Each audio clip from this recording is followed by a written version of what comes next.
Día 34 de la lectura de 1984. Habíamos quedado, Rosa Crimental, cancelar, punto no proceder, construcción ante conseguir, plus más, cálculos, maquinaria, punto final del mensaje. Como hablaban en Nueva Lengua, pues día 34, se levantó despacio de la silla y se fue hacia ellos desde el otro lado de la silenciosa alfombra. Parecía haber dejado de lado parte de su actitud oficial con las palabras en Nueva Lengua, pero su gesto era más sombrío de lo habitual, como si le desagradara que le hubiera molestado. Una vena de timidez se añadió al miedo que sentía Winston. Le pareció muy posible que hubiese cometido una estupidez. ¿Qué pruebas tenía él en realidad de que O'Brien fuese una especie de conspirador político? Tan solo un cruce de miradas y una observación equivocada. Lo demás eran únicamente sus propias lucubraciones basadas en un sueño.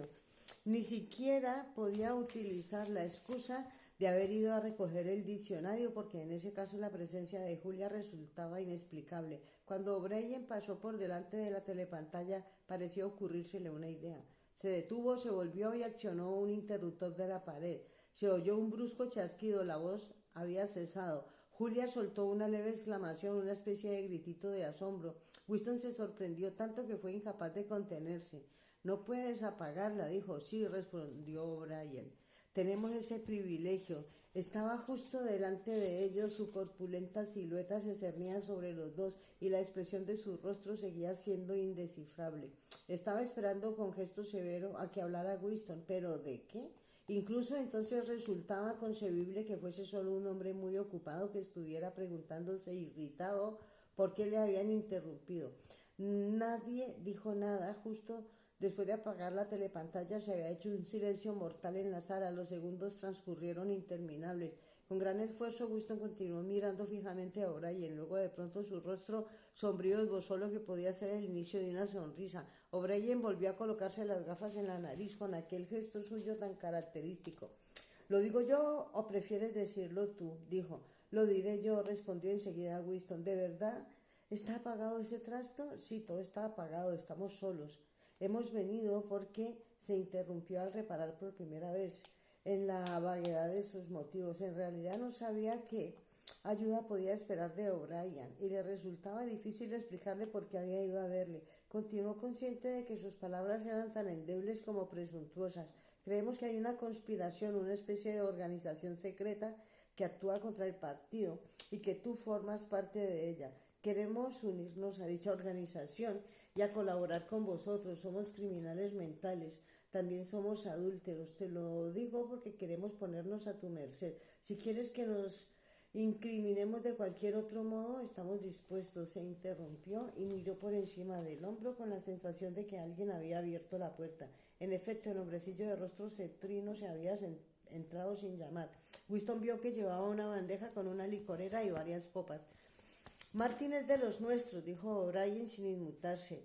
Trae aquí las bebidas, Marty, ponlas en la mesa redonda. ¿Hay sillas suficientes? Pues sentémonos a hablar cómodamente.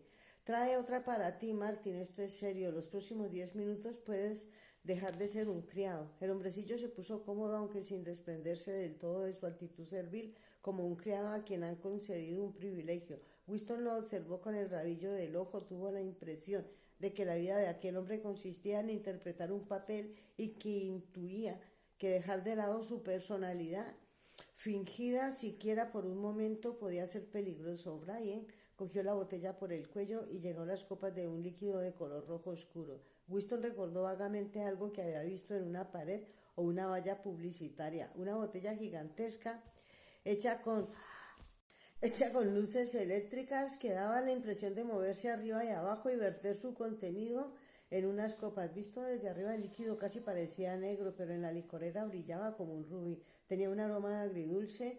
Vio a Julia coger su copa y olisquearla con franca curiosidad. Se llama vino, dijo O'Brien con una vaga sonrisa. Seguro que lo habréis leído en los libros. Me temo que no llega mucho al partido exterior. Volvió a adoptar una expresión solemne, alzó la copa. Creo que lo más adecuado es empezar por un brindis a la salud de nuestro líder, Manuel Goldstein. Winston cogió la copa con ansiedad.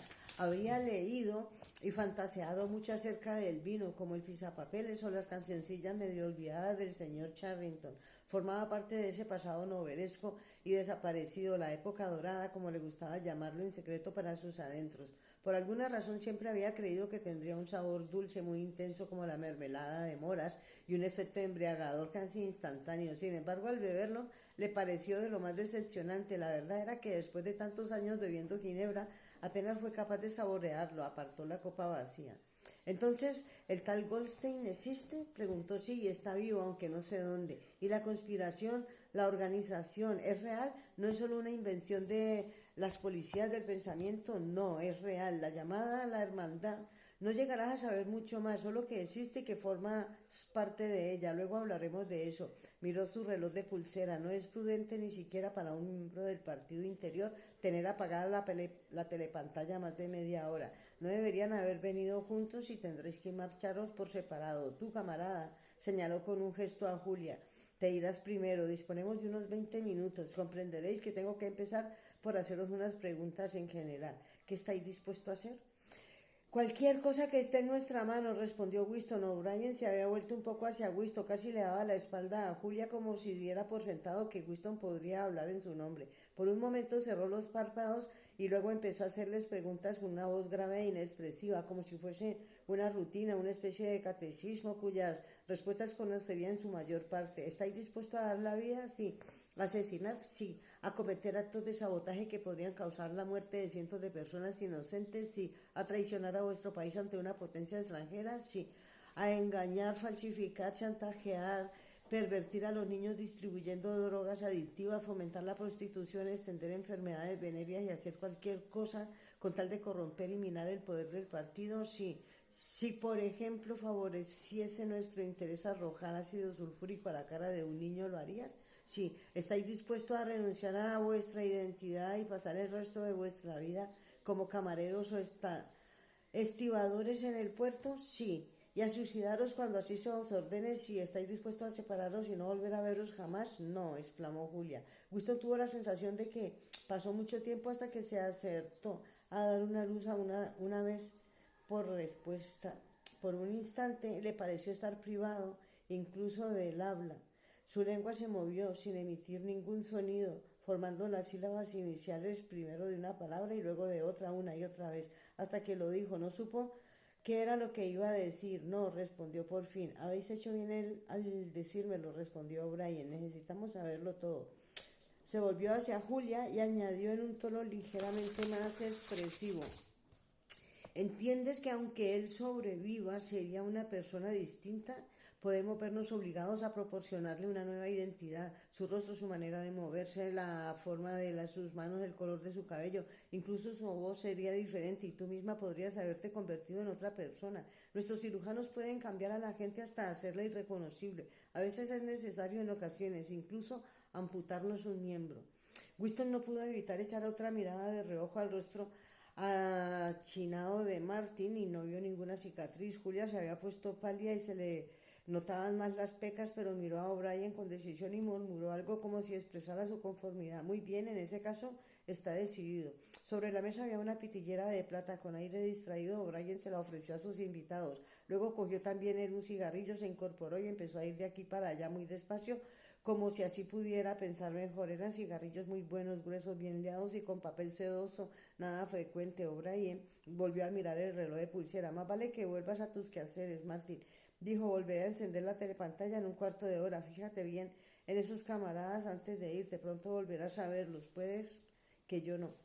Tal como había hecho a su llegada, los ojos oscuros del hombrecillo recorrieron sus caras. No había ni la menor rastro de cordialidad en sus modales. Estaba memorizando sus rasgos, pero sin sentir el menor interés, o al menos eso parecía. A Winston se le ocurrió que tal vez un rostro artificial fuese así de inexpresivo. Sin decir palabra ni siquiera para despedirse, Martin salió y cerró con cuidado la puerta a sus espaldas. O'Brien seguía paseando arriba y abajo con una mano metida en el bolsillo de su mono negro y el cigarrillo en la otra. Comprenderéis, dijo que vais a tener que luchar en la oscuridad, estaréis siempre en la oscuridad. Y ahí, porque ya es largo y no hay más puntos y ya se están acabando los segundos. Hay veces tengo las gafas sucias y leo mal, la próxima vez me las limpio antes de empezar a leer.